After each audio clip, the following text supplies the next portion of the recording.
Hello class. आज के इस लेक्चर में हम बात करेंगे आपसे यूनिट 2 के फर्स्ट पॉइंट की। यूनिट 2 में policies and performance in agriculture है और इसमें सब टॉपिक है लाइक ग्रोथ, प्रोडक्शन यानी कि productivity, agrarian structure and technology, capital formation, trade, pricing etcetera. और इस महेंद्र देव के इस आर्टिकल को 2012 में जो आया था, इस आर्टिकल को आपको पढ़ने के लिए आपकी रीडिंग में ये प्रेस्क्राइब्ड है। तो इस यूनिट का जो फर्स्ट टॉपिक है वो आपको स्टार्ट कराता हूँ और इसको मैंने इस पूरे चैप्टर को, फर्स्ट यूनिट को, मतलब इस चैप्टर को, महेंद्र देव को आर्टिकल को मैंने आपको 3 पार्ट में डिवाइड किया है। तो अभी आपको मैं फर्स्ट पार्ट से स्टार्ट करता हूँ फ्रेंड। तो चलिए फर्स्ट पार्ट पढ़ते हैं। आपको फर्स्ट पार्ट में आपको देखना है कि इम्पोर्टेंस क्या है ऑफ एग्रीकल्चर की, ऑफ इंडियन इकोनॉमी में।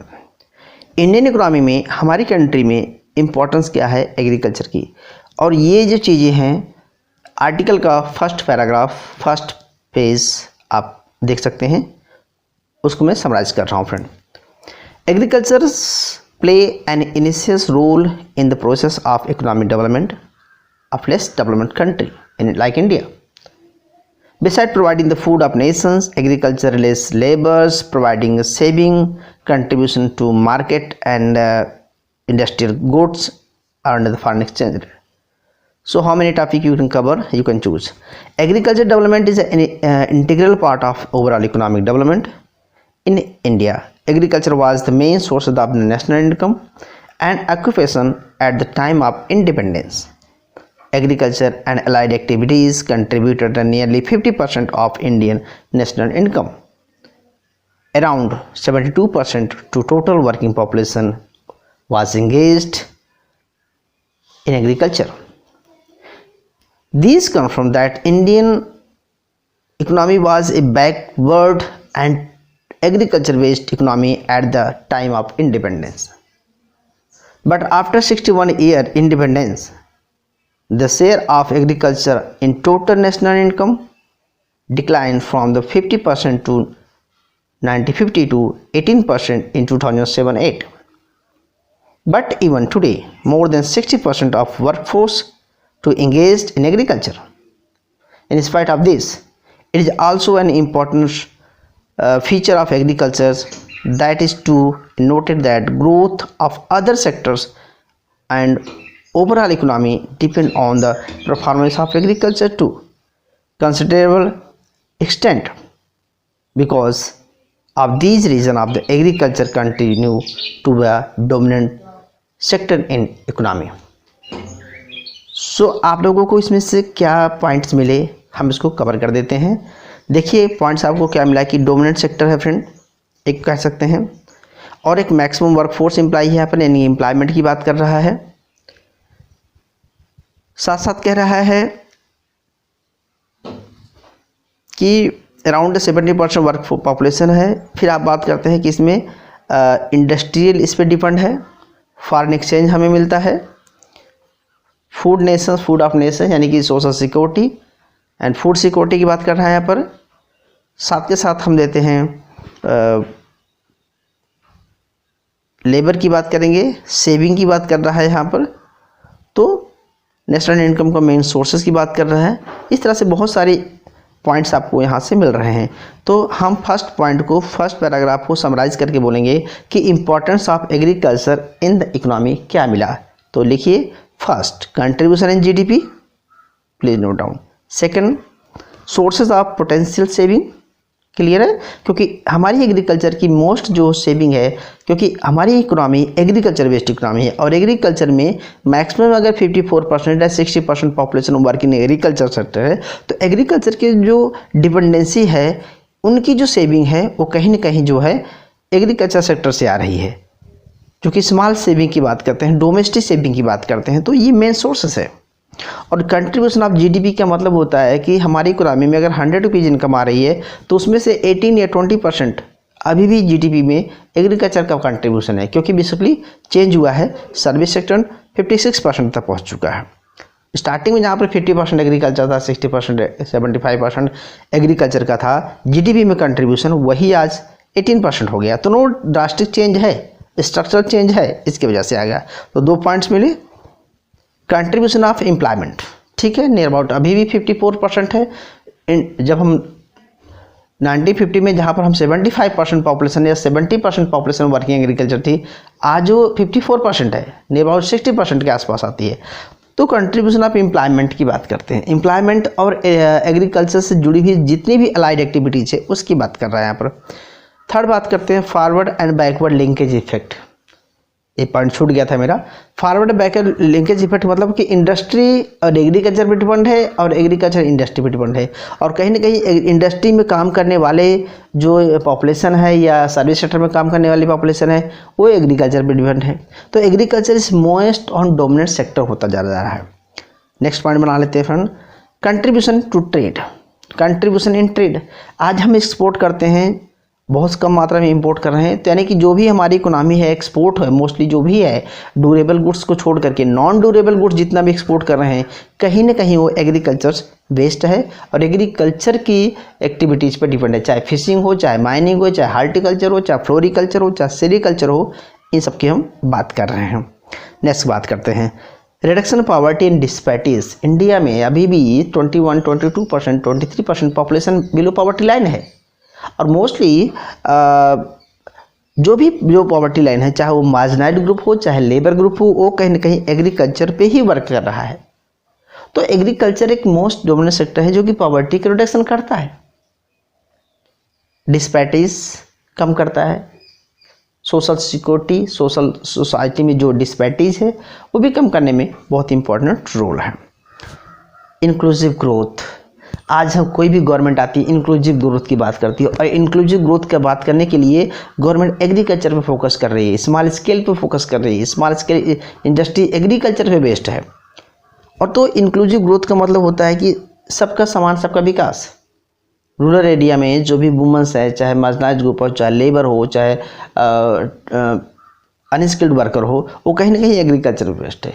और दूसरी बात कि अगर उनको एम्प्लॉयमेंट मिलेगा तो सोशल सिक्योरिटी, सोशल जस्टिस की बात कर रहा है यहाँ पर, तो कहीं ना कहीं एग्रीकल्चर का जो है इम्पोर्टेंट है।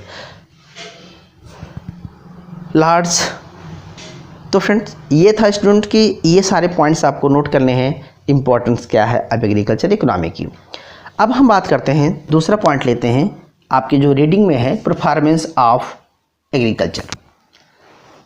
परफॉर्मेंस ऑफ एग्रीकल्चर में हम डिटेल बाद में देखेंगे, सिर्फ आपको ये बताना चाहता हूँ कि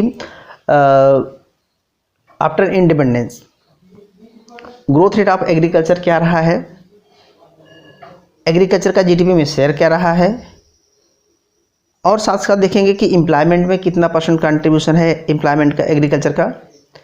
इंक्रीज इन मॉडर्न इनपुट, किस तरह से हमारी जो इनपुट्स हैं, चाहे इरिगेशन हो, चाहे फर्टिलाइजर हो, चाहे हाई वैरायटी सीड हो, एल्डिंग हो, ट्रैक्टर हो, हार्वेस्टिंग हो, ये सब कितना चेंज हुआ है।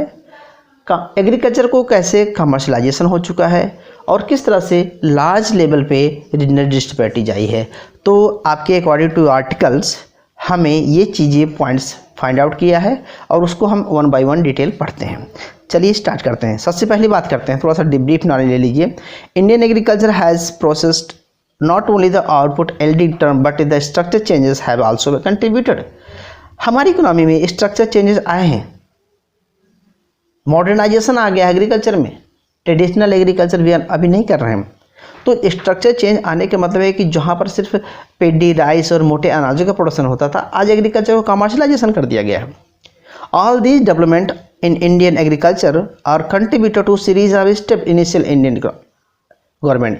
और ये कहता है कि जो भी ये चेंजेस आए हैं वो कहीं ना कहीं स्टेप्स है गवर्नमेंट के, हालांकि स्टेप बातें पढ़ेंगे, थोड़ा सा बताना चाहता हूँ। लैंड रिफॉर्म आया, इनॉर्गेशन ऑफ एग्रीकल्चर प्राइस कमीशन आया, और कंसोलिडेशन आया, इस तरह से बहुत सारी हैं।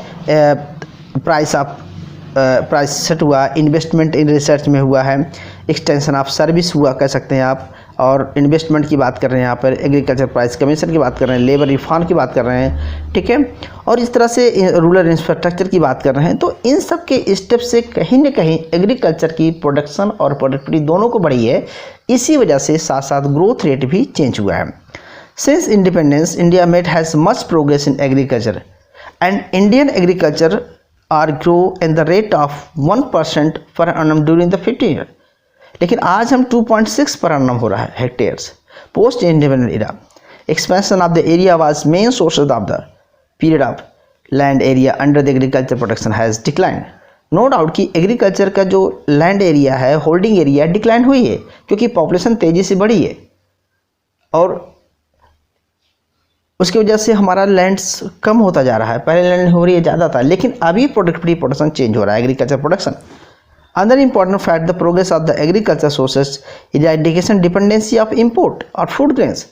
और कहीं ना कहीं हमारा जो इंपोर्ट का जो फूड ग्रेन्स है, जिसको हम फूड को इंपोर्ट करते थे, वो कहीं ना कहीं डिपेंडेंसी कम हुई है। इसका मतलब हमारी कंट्री में प्रोडक्शन एंड प्रोडक्टिविटी दोनों बेटर हुई है। ओके, अब आप ऐसे देख लीजिए कि share of agriculture in GDP. Reading में देखिए, टेबल नंबर 1 देखिए आप, share of agriculture in GDP and employment allied activities दिखा रहा है। 1950 में जहाँ पर एग्रीकल्चर, फॉरेस्ट्री एंड फिशिंग मिला के, यानी कि उस टाइम हम इन सबको मिला करके एग्रीकल्चर अलाइड एक्टिविटीज़ कहते हैं, तो 57.7% था। और इसमें से 50% ओनली एग्रीकल्चर था, यानी कि अलाइड एक्टिविटी को छोड़ दिया जाए तो 50% कंट्रीब्यूशन एग्रीकल्चर का था। वहीं पर 2004-05 में देखेंगे तो 18.9 आ गया, और एग्रीकल्चर का 15.9 था, तो यानी कि 3% अलाइड एक्टिविटीज़ का था। 2008-09 में देखेंगे तो आप 13.3% एग्रीकल्चर का था, और ओनली 15.7% अलाइड एक्टिविटीज़ इंक्लूड था एग्रीकल्चर में। तो कहीं ना कहीं आपको क्या लगा कि share of agriculture in GDP and employment में चेंज आया, ड्रास्टिक चेंज आया। जहाँ पर 1950 में आप 57% थे एग्रीकल्चर एंड अलाइड एक्टिविटीज़ का, वहीं पर आप टोटल मिला करके 15% पे आ गए। तो इसका मतलब क्या हुआ कि जीडीपी में शेयर तो कम हुआ है, ओके, और एग्रीकल्चर का भी कम हुआ है। लेकिन एम्प्लॉयमेंट की बात करेंगे तो हम नेक्स्ट एम्प्लॉयमेंट जहाँ की देखते हैं कि हमारे पास 1950 का डेटा तो नहीं है, लेकिन 60 में 75.9% पॉपुलेशन जो थी वो एम्प्लॉयमेंट था, वो एग्रीकल्चर का था। वहीं पर 2004-05 पे 56% हो गया। हमारे पास डेटा नहीं है, लेटेस्ट का डेटा है कि 54% है, ठीक है, तो 56%। इस तरह से कहते हैं कि ग्रोथ रेट ऑफ एग्रीकल्चर था। अच्छा, पर आना देख लीजिए आप कि 1950 से लेकर के 1951 से लेकर के 1964 से और से लेकर के इस केस में ग्रोथ रेट जो है 2.51% आई है। तो अभी 2004-05 से लेकर के 2010 और 11 की जो ग्रोथ रेट है, यानी कि विद इन इस ड्यूरेशन में 3.47 रही है। तो आपको पता होना चाहिए कि agriculture is most important objective था हमारा फर्स्ट 5 ईयर प्लान में। तो उस टाइम एग्रीकल्चर को टारगेट हमारा 4% रखा गया था, ठीक है, लेकिन आज एग्रीकल्चर का टारगेट भी 4% है। उस टाइम एग्रीकल्चर की प्रोडक्टिविटी ज़्यादा थी, प्रोडक्शन ज़्यादा था, आज भी उससे ज़्यादा है, लेकिन as compare to land air area, hectare area के अकॉर्डिंग हम कहेंगे कि प्रोडक्टिविटी तो बढ़ी हुई है, लेकिन प्रोडक्शन पर ग्रोथ रेट उतना ही है, क्योंकि ये डिपेंड करता है ग्रोथ रेट बहुत सारे अदर फैक्टर पे, लाइक वेदर पे, टेक्नोलॉजी पे, बहुत चीज़ों पे डिपेंड करता है। तो हमने फाइनली किया है कि ग्रोथ रेट एग्रीकल्चर का जीडीपी क्या हुआ कि अप डाउन होता रहा है, और 2004-05 में तो 1.60 तक हो गया था, और इस साल का या लास्ट ईयर का देखेंगे तो 2 पॉइंट कुछ था। तो कहने का मतलब है कि ग्रोथ रेट चेंज होती रहती है, अप्स डाउन होता रहता है, ठीक है। तो एग्रीकल्चर का भी ऐसा ही रहा है, और अभी भी टारगेट हमारा 4% जीडीपी में एग्रीकल्चर का कंट्रीब्यूशन है, और पर ईयर ग्रोथ रेट का भी 4% है। अचीव नहीं हुआ वो अलग बात है।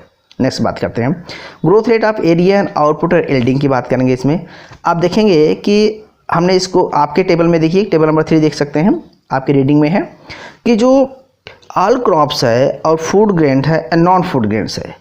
तो ऑल क्रॉप देखेंगे कि एरिया वहाँ पर 1.5 थी, अभी एरिया 2007-08 में 0.5 हेक्टेयर हो गया। तो नो डाउट कि एरिया डिक्लाइन हुआ है। अच्छा, जब और एरिया डिक्लाइन हुआ तो आप फूड ग्रेन का एरिया देखेंगे कि 2.3, चूँकि 2.82 था, तो फूड गेन का भी और नॉन फूड का भी 3.75 था, 2.92 हो गया है, यानी कि दोनों का एरिया जो है डिक्लाइन हुआ है। क्लियर हुआ, एरिया डिक्लाइन हुआ, लेकिन आउटपुट देखेंगे तो आप चेंज हुआ है, 2.82 था, 2.35 है आउटपुट है। एरिया दोनों का डिक्लाइन 1.35 था, 0.27 एरिया डिक्लाइन हुआ।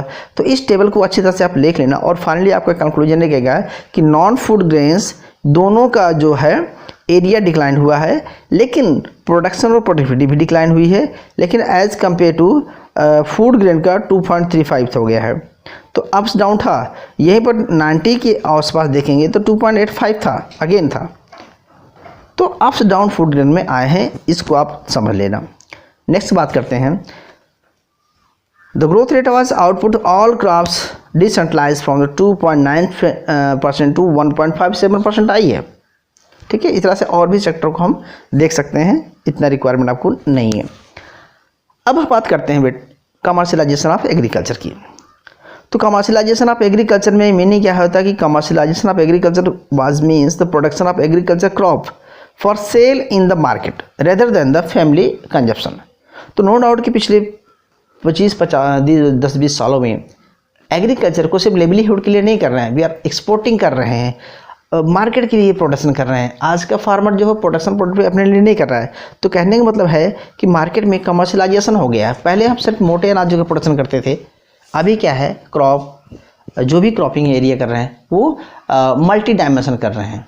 ठीक है, और हमारा जो हॉर्टिकल्चर है, सेरिकल्चर है, फ्लोरिकल्चर है, मतलब हमने टोटली चेंज कर दिया है प्रोडक्शन और प्रोडक्टिविटी को और एक्सपोर्ट के आइटम्स को। तो हमारा एग्रीकल्चर आज कमर्शियलाइजेशन हो गया है।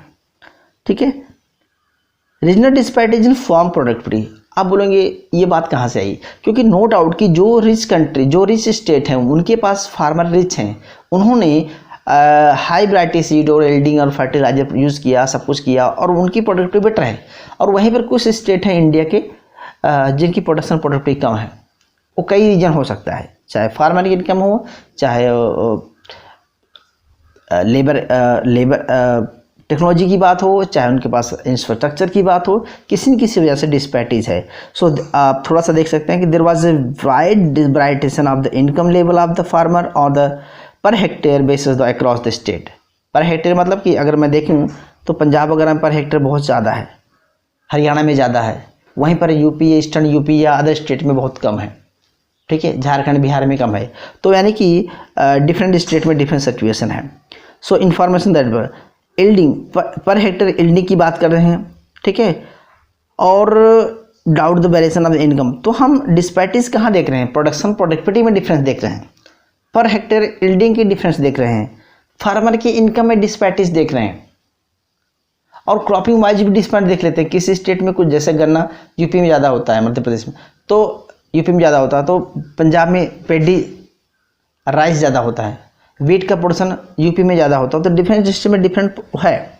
ठीक है, सो जैसे पंजाब, हरियाणा और western UP have enjoy the eminent position of productivity ranking में। ठीक है, लेकिन प्राइस में इस तरह से हमारा सिर्फ ये आपसे यहाँ पर कहना है मतलब है कि रीजनल डिस्पैरिटीज है, फॉर प्रोडक्टिविटी में रीजनल डिस्पैरिटीज है। ओके, नेक्स्ट बात करते हैं agriculture price policies, agriculture policies hence independent. मैं इस टॉपिक को डेप्थ में आप बाद में समझाऊंगा, सिर्फ आपको बताना चाहता हूं कि अब हम पढ़ेंगे प्राइस पॉलिसी सिंस इंडिपेंडेंस। सो इंस्टीट्यूशनल रिफॉर्म क्या रहे हैं, जैसे इसमें लैंड रिफॉर्म इंक्लूड है। फिर बात करेंगे आपसे पब्लिक इन्वेस्टमेंट पॉलिसीज़ को, जिसे हम कंस्ट्रक्शन करेंगे, एरीगेशन की, गवर्नमेंट इन्वेस्टमेंट की, इंस्टीट्यूशन क्रेडिट की, अडॉप्टेशन ऑफ न्यू टेक्नोलॉजी की, हाई वैरायटी सीड्स को, इसको हम डिस्कस करेंगे इसके बाद में। फिर बात करेंगे इंसेंटिव पॉलिसीज़ क्या रही है, focus on the input and output subsidies. ठीक है, इसकी बात करेंगे, और फिर बात करेंगे रिफॉर्म ऑफ ग्लोबलाइजेशन की।